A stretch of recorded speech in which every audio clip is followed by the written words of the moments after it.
Good evening and welcome to our third Holy Week reflection. I hope you're all managing to stay safe. Jesus at this time in his journey was far from safe, with Roman soldiers just around the corner. This evening we're looking into the events in the Garden of Gethsemane.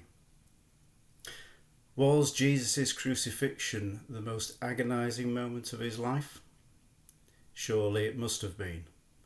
Death on a Roman cross was excruciating pain, and none of that was spared for Jesus.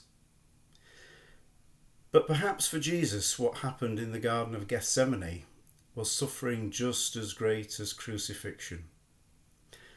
When the Passover meal was eaten, Jesus left with his disciples, except Judas, who had already gone to fetch soldiers to arrest Jesus.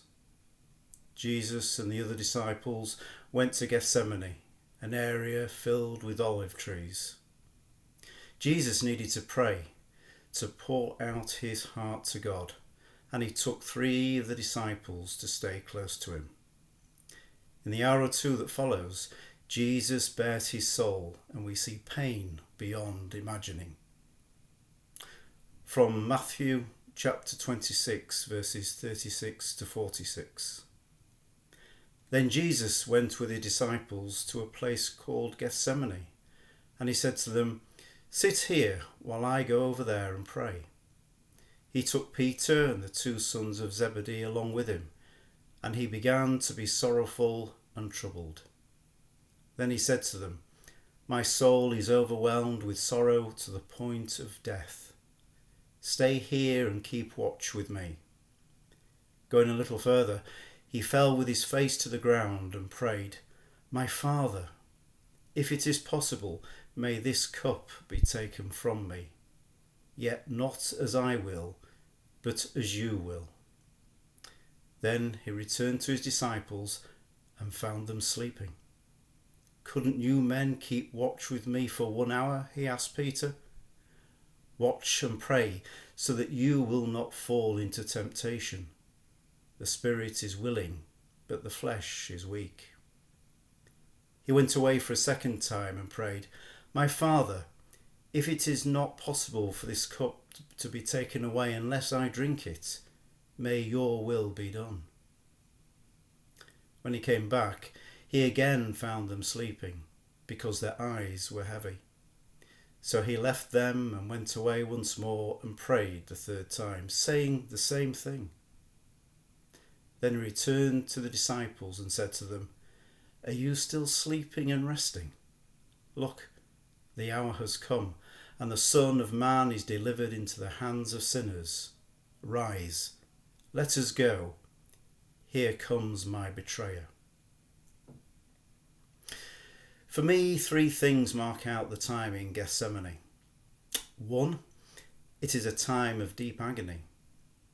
Several of the words used in those verses are filled with appalling pain and anguish for Jesus. He was sorrowful and troubled.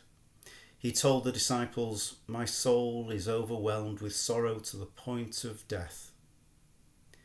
The Gospels don't often describe any emotion of Jesus other than compassion. So the Gospel writers saw this time and this experience in Gethsemane as something almost unique and certainly important to record.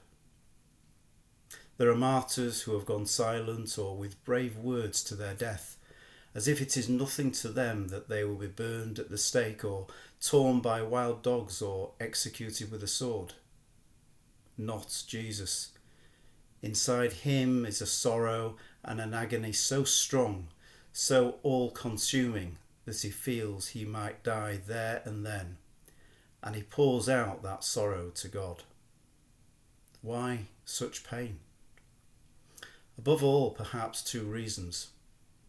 For one thing, Jesus knew that crucifixion lay ahead.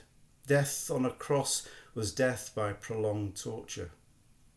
The piercing of hands and feet with nails, the exposure to burning sun or bitter cold, the humiliation by mocking crowds, the mind becoming delirious, all excruciating pain. And it lasted a long time, maybe hours, maybe days. Crucifixion was an intentional slow death, so the condemned person experienced maximum agony. And so those who watched learned never to rebel against the state. Crucifixion was so cruel that the Romans usually crucified only slaves, pirates, or their enemies, and not their own citizens. Jesus knew crucifixion lay just ahead. Who would not be in fear of that agony? For another thing, Jesus' death would be no ordinary death.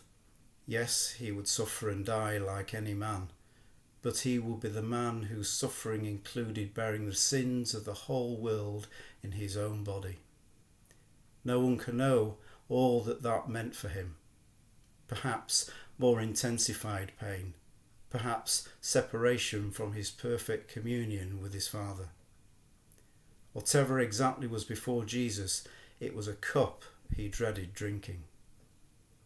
Whatever the trials or suffering of our lives, however great our darkness or our pain, Jesus understands. He knows deep agony. He knows what it is to dread what lies ahead. He knows the need to get down on the ground and cry out to God to be released. He knows. Second thing is, it's a time of wrestling and resolution. Jesus prayed in the garden I suppose it's remarkable for its straightforward honesty. My God, if it is possible, may this cup be taken from me. Yet not as I will, but as you will. We all probably know or have known people who prayed for a dreadful future to go away. We are in a dreadful situation right now with this pandemic. I think we're all praying for it to go away. Indeed, that it should never have started. But Jesus prayed, My Father, if it is possible, may this cup be taken from me. Is Jesus simply voicing his agony and his longing, or did Jesus truly think the cup of suffering could be taken away? When Jesus prays the prayer the second time, he seems to know the answer. The words are slightly different. My Father, if it is not possible for this cup to be taken away unless I drink it, may your will be done. Had Jesus sensed the answer to his prayer was no? Perhaps that is reading too much into the slight change of words, because Matthew records that Jesus prayed the same prayer a third time. But it makes sense that Jesus would ask if he could be released from the appalling suffering of death on the cross. There is a deep inner wrestling here. But Jesus was not rejecting God's will. We might do that though. We might question and perhaps reject any plan of God too difficult for us to face. But Jesus was not doing anything like that in Gethsemane. He was not trying to avoid the will of God. He was ensuring this cup of suffering was the will of God.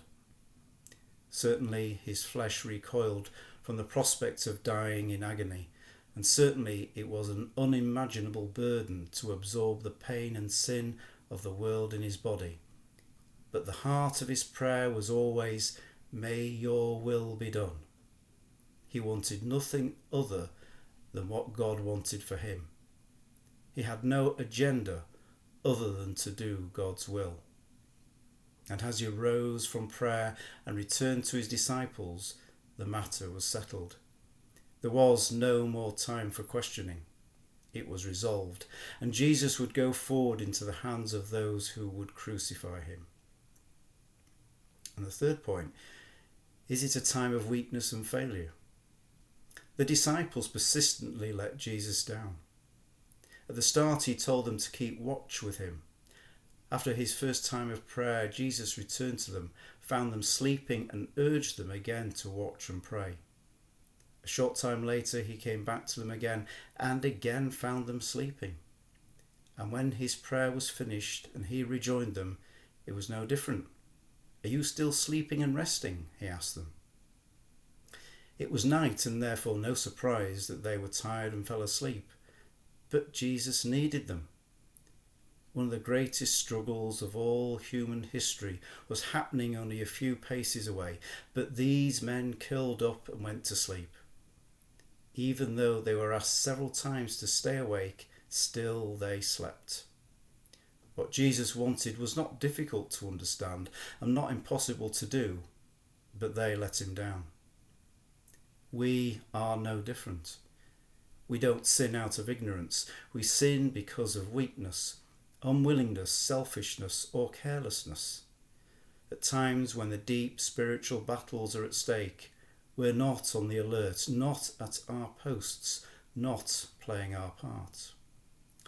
Thankfully, Jesus did not give up on these disciples, just got them to their feet since the forces coming to arrest him were in sight. Jesus does not give up on us either. That does not mean our failures don't matter, only that Jesus won't let us wallow in past mistakes, for there are new challenges to face just ahead. There are 3 short but important lessons, I think. The first is, prayer is not always answered as we might wish. Jesus poured out his heart.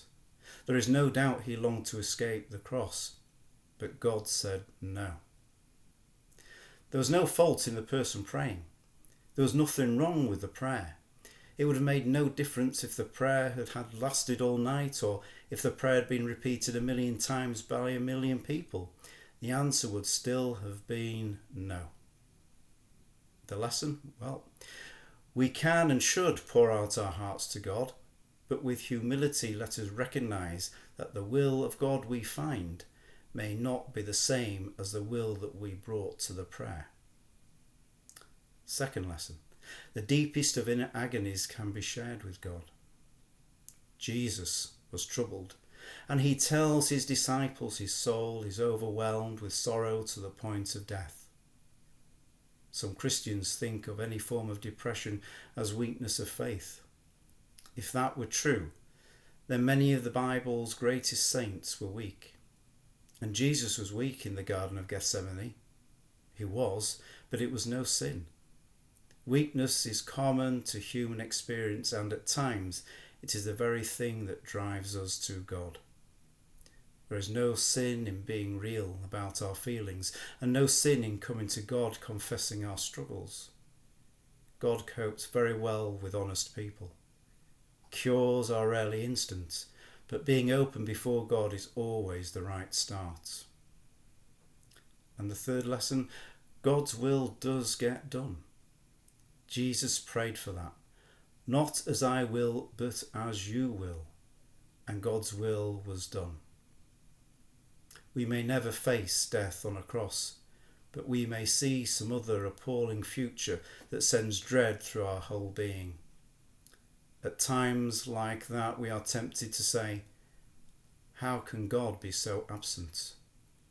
Where is God at a time like this? Where is God in our current crisis? The answer is, God is right here. Just as he was in Gethsemane, as he was at the cross, and as he was at the tomb raising Jesus back to life, through all of it, God was there.